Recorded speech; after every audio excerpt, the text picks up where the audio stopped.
চলে এলাম পরবর্তী এপিসোডে। দেখো তো, সফলতা কিভাবে অর্জন করব এই ব্যাপারেই আমাদের টপিক, বা মনুষ্যত্ব মানবিকতা এই ব্যাপারেই টপিক। তো বলবো, তুমি যদি কিছু সাকসেসফুল নিজেকে বানাতে চাও, তবে কিন্তু তোমাকে ভিড়ে গেলে হবে না। ভিড় মানে মানুষের মধ্যে হারিয়ে গেলে হবে না।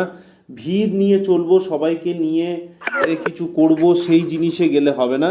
তোমাকে কিন্তু চলতে হবে সম্পূর্ণ একা। কারণ হচ্ছে, আমরা জানি কি বলতো, যদি তোর ডাক শুনে কেউ না আসে তবে একলা চলো রে। এই জিনিসটা কিন্তু মনে রাখতে হবে। তুমি আরও একটা জিনিস মনে রাখবা, তুমি যদি হাঁটতে হাঁটতে থেমে যাও না, তাহলে কিন্তু তুমি হেরে যাবে।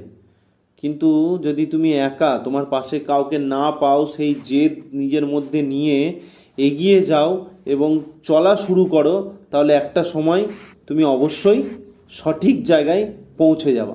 জেদ মানে কিন্তু ভয় নয়, জেদ মানে হচ্ছে ভয় পাওয়া নয়, ভয়কে নিয়ন্ত্রণ করার যে মানে শক্তি, সেটাই হচ্ছে জেদ।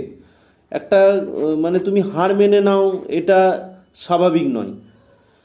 এই পৃথিবী কাউকে ব্যর্থতার জন্য মনে রাখে না, মনে রাখে সেই মানুষকেই যে বারবার পড়ে গিয়েও আবার দাঁড়ায়। কারণ দাঁড়ানোর সিদ্ধান্তটাই কিন্তু ইতিহাস বানায়। Point to be noted.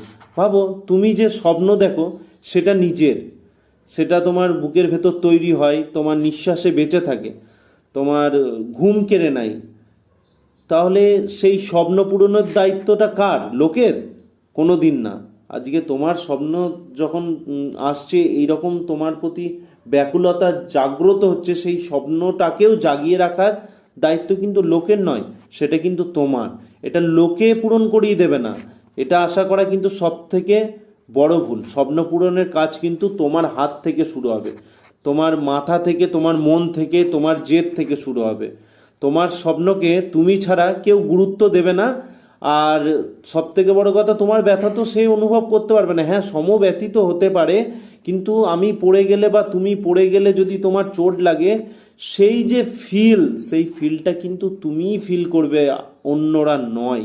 কারণ তারা সেটা বুঝতে পারবে না অতটা, তাই কি না? তাই জেদ ধরো, কারণ পৃথিবী তোমাকে, ভগবান তোমাকে বারবার পরীক্ষা করবে। কখনো কখনো মনে হবে যে তুমি এগোচ্ছই না, দাঁড়িয়ে আছো, মনে হচ্ছে সব কিছু থেমে গেছে। কিন্তু সত্যি কথা হলো, তুমি থামোনি, শুধু সময়টা ধীর চলছে। স্বপ্ন পূরণের পথ কোনো সময় থামে না, এই জিনিসটা মনে